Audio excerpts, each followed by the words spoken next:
And that's one case of it happening. So what should you do if someone was in that situation? Ask the person.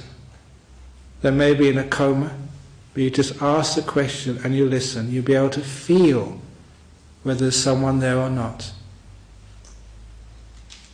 Sometimes you do that. There's no one there, they're gone. In which case, when you tell the doctor to turn off the machines, you're not killing anybody.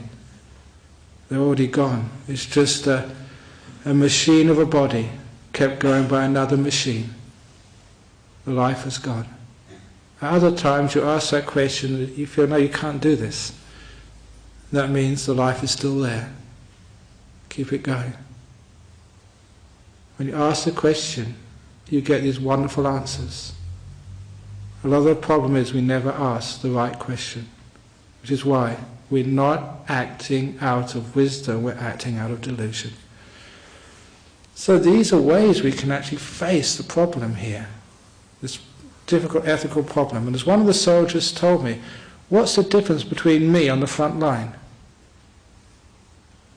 and a vet who's putting down animals and cats, who there's some compassionate reason for them to die?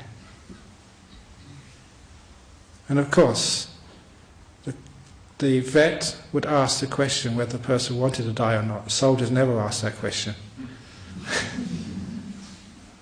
Which is why it is so difficult to be a soldier and, to be a compassionate, kind person. The very ethos, you've got orders to kill.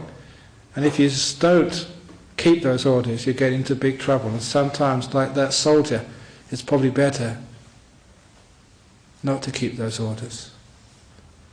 I remember Ajahn Chah's advice when people were drafted into the army in Thailand, and some of them were devout Buddhists and they wanted to go AWOL or just hide and not actually join up, but it was conscription.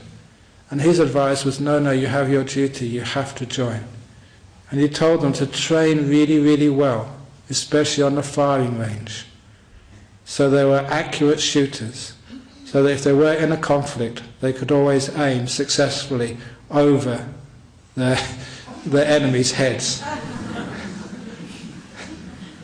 Make sure you miss, he would say.